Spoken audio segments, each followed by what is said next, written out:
Hello everyone, welcome back to my channel. My name is Leslie. This is the whole shebang. I wanted to do a video today telling you all, I'm going to fix this a little bit. Not great, but anyway, telling you all about something, a little condition that I've had for the last 8 or 9 months, I guess now. It's called calcific tendonitis. I am not a medical person, so I might put a link down there so that you can look at it and kind of see if this is something that you may be feeling, that you might be experiencing, or if you were just recently told that you have calcific tendonitis. So first off the bat, anything with the word itis at the end of it means that it is having to do with inflammation. So tendonitis is a inflammation of the tendon, and calcific tendonitis is inflammation of the tendon caused by something calcific. In this case, it is a calcium deposit. So for me, I was on the beach last August, and I remember trying to get up off of a chair, and I was pushing myself up like this, and I felt this very strong pain in my arm. I must have pretty quickly gone to the doctor after that, because he took an x-ray of my arm, and he said, yes, that's exactly what I think it is. You have calcific tendonitis. So this is a traditional rotator cuff. There is a tendon, it's a shoulder issue. And that is what a regular one. Calcific tendonitis is when a calcium deposit right there forms near or under the rotator cuff or the tendon and causes it causes a lot of pain, because essentially what you're putting under there is a nugget or a deposit or something, any kind of foreign body that is underneath your tendon is going to cause scraping of it, is going to be painful. It's going to potentially, which would be very bad, cause damage to the tendon because of the scraping. That, would also be very bad. And so you need to get it, and it's also extremely, extremely painful. I went to, I got one shot, and he said he said at the time mine was about the size of an almond. You could see it on the x-ray. I went, and it's always hard for me to kind of see what they're seeing on the x-ray, but I had one shot of cortisone in my arm back, I want to say mid-September. Really literally did nothing for me. So they said, okay, let's go, and you're going to have, it's called guided ultrasound. It's like guided ultrasound essentially.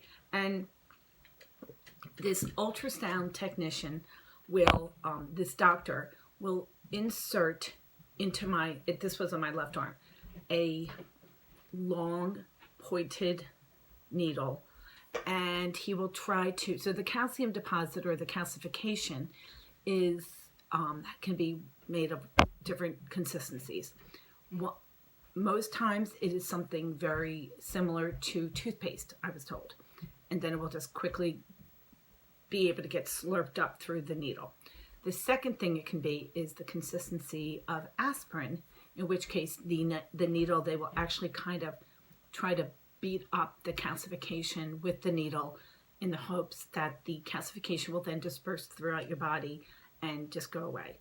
And in that case, and in the last case, which is far less common, you will have a calcification rock in your shoulder that is very painful.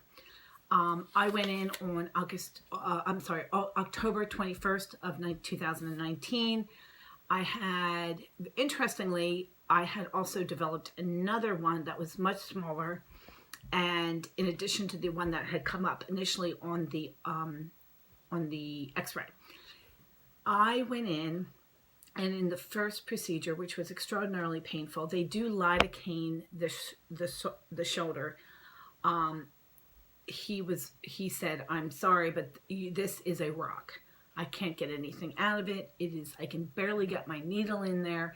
It is just a rock. And what he was trying to do is just beat it up in the hopes that they would be able to, maybe the second time around,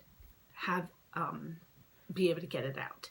And he said, I highly recommend that if you're still in pain in 2 to 3 months, you come back and have this done over again.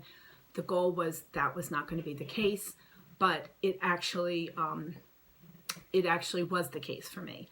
I very quickly was in a lot of pain. I went back and had the procedure done. You have to wait at least 3 months between procedures. I went back in, and the second time I had a different doctor. The first doctor was very good.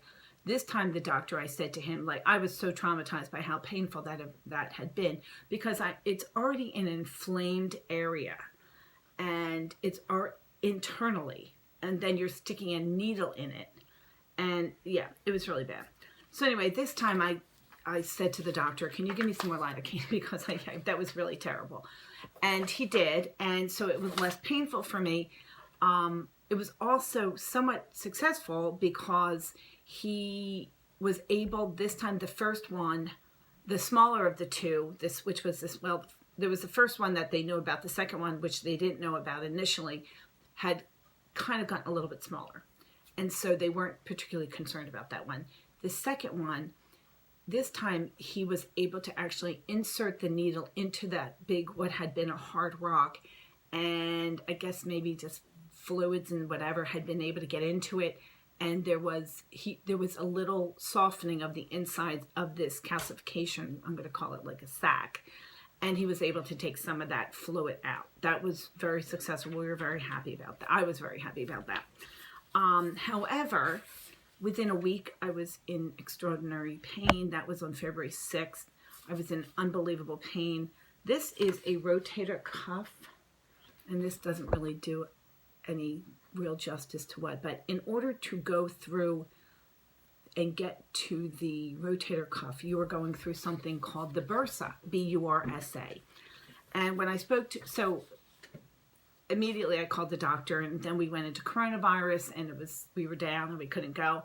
I went to get a blood test on May 1st, which is the process that starts this, and letting the radiologist know that I want to go in for this procedure. And then they contacted me, and I went in yesterday, which was May 18th.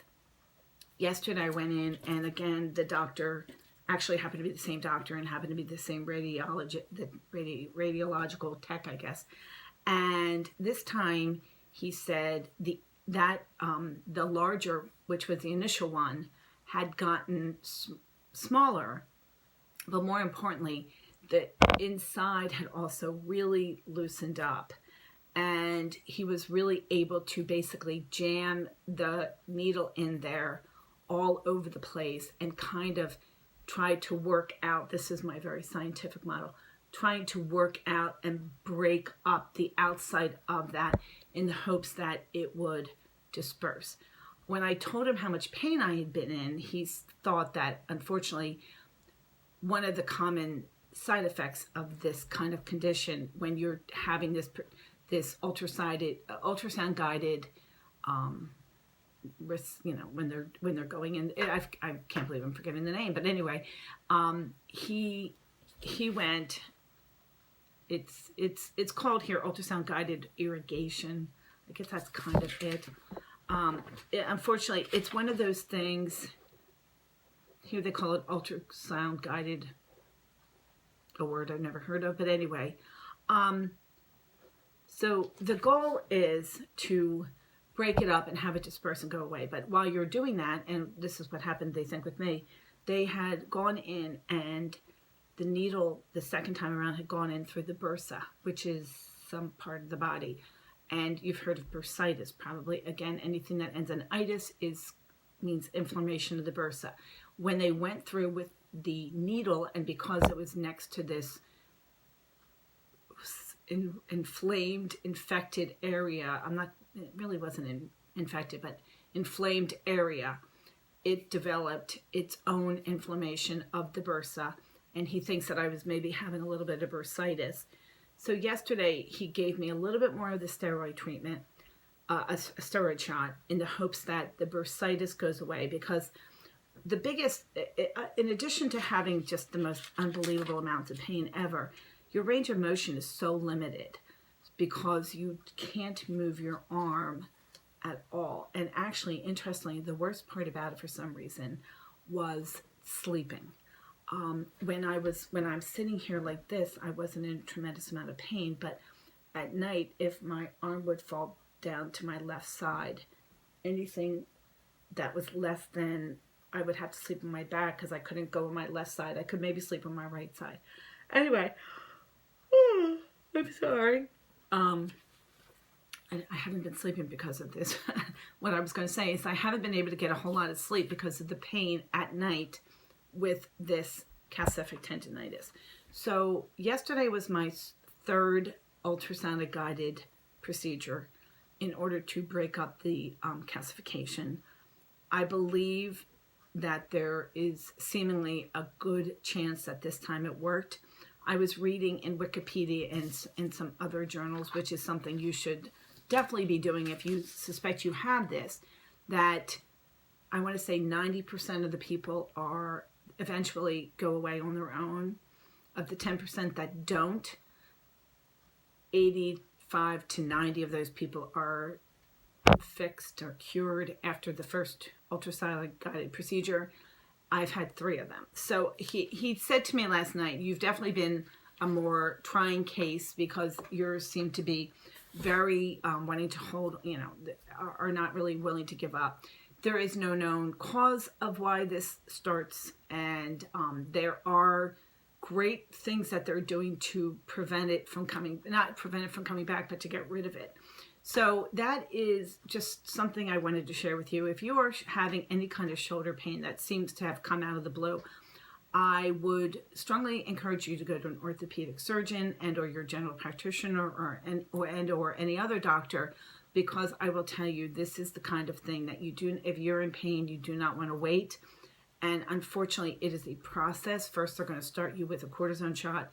Then you're going to have to wait 3 months after that cortisone shot to get the, if you need it, the ultrasound guided procedure. So that is where I am right now. I will let you know. Hopefully, I will not have to go back. And this was the, I don't know if you can even see this. It's a pretty big black and blue mark. And that was just from the one needle. It's just, they numb you up and the needle. I have to say today, which is the day after, I am in, it feels a little sore, but very, very little. And I'm really, really hopeful and positive that this is going to be the end of this for me, because it has, the other day I was walking down the street and I accidentally just kind of hit my son's, Timmy's arm, and the pain was so unbelievable. So I hope that doesn't happen to you. This is just to let you know, I wish I had known what calcific tendonitis was 9 months ago, because no one I've ever talked to ever, well, doctors know, but no one else has ever heard of it or ever knows what it is. That's not true. One person told me she had heard of it before. But anyway, this is Leslie. Thank you so much for watching this video. You can see I'm kind of changing things up, getting away from the Target videos and the other kind of videos that I do, because I've been spending so much time at home over the last couple of months. Things have been changing here. So if you like this kind of content, please subscribe, and let me know if you or someone you know has ever had calcific tendonitis. I'm fascinated. Some people it seems in the literature that I've read get over it really quickly. Some people, it seems a much more difficult situation. So let me know if you've ever had anything like this. Thanks a lot. This is Leslie. Thank you for watching my video today. Bye.